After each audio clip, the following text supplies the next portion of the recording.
Azedou. Índice de preços ao consumidor frustra expectativas de mercado de uma queda na taxa de juros no mercado americano. Isso e mais agora aqui no nosso Morning Call, dia 15/8 de 2025. Bom dia a todos, sejam muito bem-vindos. Vamos lá, por aqui Max Braga, pegar nossos minutinhos aqui para falar de coisa boa, de economia. Vamos lá. Então, começando pelos dados macro, acho que é importante a gente destacar que ontem houveram divulgações de muitos dados mundo afora, e esses dados, evidentemente, mexem nos preços dos ativos e interferem na ponta com você. Mas dados dessa quinta, por exemplo, nas principais economias, nas principais geografias econômicas, vieram de forma bastante mista, né? Não foi muito consolidado. Por exemplo, a zona do euro, então, o emprego no segundo trimestre ele cresceu 0,7% na comparação anual, tá? E repete então o resultado do trimestre anterior, mas acabou desacelerando no comparativo trimestral. Na margem, tá? 0,1%, muito pouco. O PIB anual também perdeu fôlego lá na zona do euro, acabou avançando 1,4% e no dado anterior foi 1,5% no primeiro trimestre, tá? Enquanto na leitura trimestral ele ficou estável em 0,1%. Produção industrial também teve uma forte contração em julho, uma queda de 1,3%. A projeção era que caísse 0,9%, reduzindo o avanço, inclusive, para 0,2%. Né? Antigamente, essa projeção era de 3,1 de avanço. E aí, o destaque que eu falei no começo do vídeo, o, houve uma forte aceleração no índice de preços ao produtor em junho lá nos Estados Unidos. Tá? Tanto o índice cheio quanto o núcleo subiram 0,9 no mês, o consenso era de 0,2 e elevou então as variações anuais para 3,3% e 3,7%, respectivamente. Bastante acima das projeções e dos números também do mês anterior.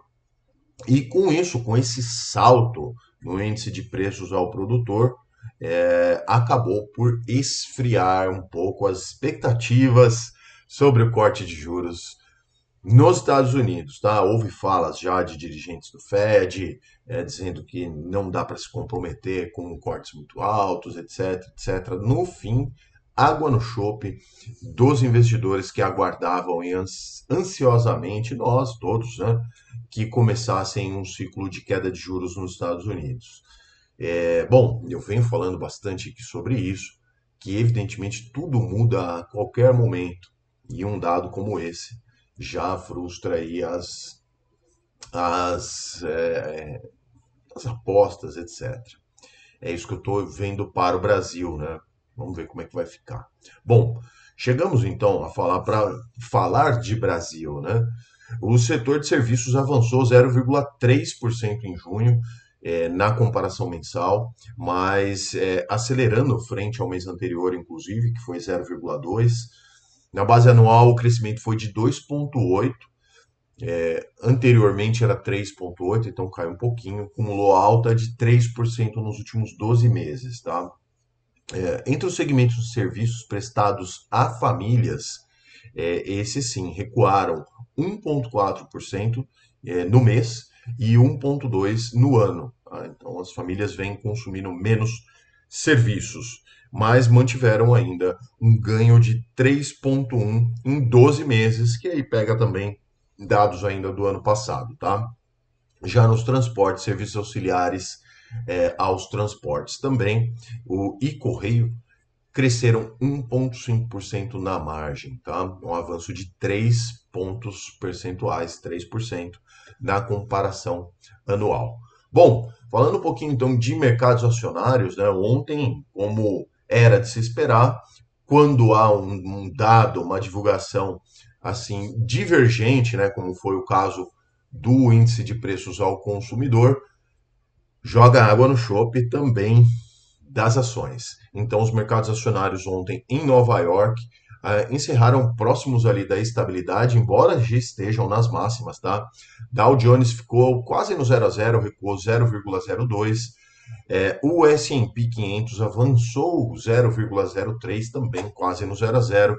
E a Nasdaq quase no 0 a 0 também, caiu um pouquinho, 0,01%, tá? O câmbio à vista, o dólar, acabou se fortalecendo aqui no Brasil, é, acompanhou, né, esses dados sobre inflação e que reduziram aí a aposta de corte de juros, etc. E aí houve uma alta aqui de 0,32% no dólar, cotado a 5,41, tá bom? O Ibovespa teve uma leve queda ontem, não foi nada mais acentuado, mas a gente já vem de várias quedas, né? Então tá difícil para a bolsa brasileira de sustentar, né? 0,24 de queda aos 136 mil pontos, 356. Uma sessão bastante volátil, tá? Começou o dia com boa alta, depois foi para as mínimas, operou no terreno negativo, acabou fechando com uma leve alta. Bom, destaques então de alta de ontem ficaram com Hapvida, subiu 8,29, Ultrapar 4,01 e os destaques de queda, Raizen caiu 12,50 e Uzi Minas 7,19, tá? Pegando aqui ainda, hoje sexta-feira, né, temos, assim por se dizer, poucos dados relevantes ainda até o final da semana, mas um bastante importante é a agenda dos presidentes dos Estados Unidos e da Rússia, o encontro no Alasca, né, para discutir ali em relação ao conflito. Né? Então, isso está previsto para as 16h30. Os investidores já estão atentos a isso. Esse encontro ele já vem fazendo preço, né? Já vem ali, está todo mundo na apreensão, mas a gente só vai entender os reflexos disso mesmo na próxima semana, talvez, né? Isso no mercado. Trump disse não ter certeza de um cessar-fogo imediato que possa ser alcançado, mas está expressando o seu interesse em conseguir ali algum acordo de paz. Já para grande parte ali da União Europeia é visto isso como algo que não é produtivo e sim que ajuda a Rússia a sair ali do ostracismo, né? E coloca em destaque então o Putin novamente. Pela Rússia é visto essa cúpula como uma vitória, porque além de não ter feito, né, o Trump tinha ameaçado ali retaliações, etc., caso não tivesse um cessar-fogo, e ao invés de aplicar essas sanções, que não ocorreram dentro das datas que ele propôs, a Rússia conseguiu ainda uma cúpula com o Trump. Enfim, a conferir, a depender desse encontro também, teremos ali, quem sabe, já na próxima semana, um encontro dos três. Então, o Trump, o Putin e também o Zelensky da Ucrânia, para tentar desenrolar isso. Tomara que isso tenha fim, porque já se arrasta há bastante tempo, tá? Fora que também tem a questão do petróleo russo, né? Que nós, no Brasil, compramos bastante e estamos sujeitos a qualquer momento de sanções ali impostas pelos Estados Unidos, caso isso não se ajeite. Bom, esse era o vídeo de hoje, então espero que vocês tenham gostado. Hoje, sexta-feira, hein, pessoal? Mais um pouquinho, se inscrevam aqui no canal e comentem, tá, as notícias de sexta-feira, então, mais um pouquinho de força, mais um pouquinho de energia e depois descanso para todos nós. Nos vemos na segunda-feira aqui no nosso Morning Call, tá bom? Um forte abraço a todos, sextou!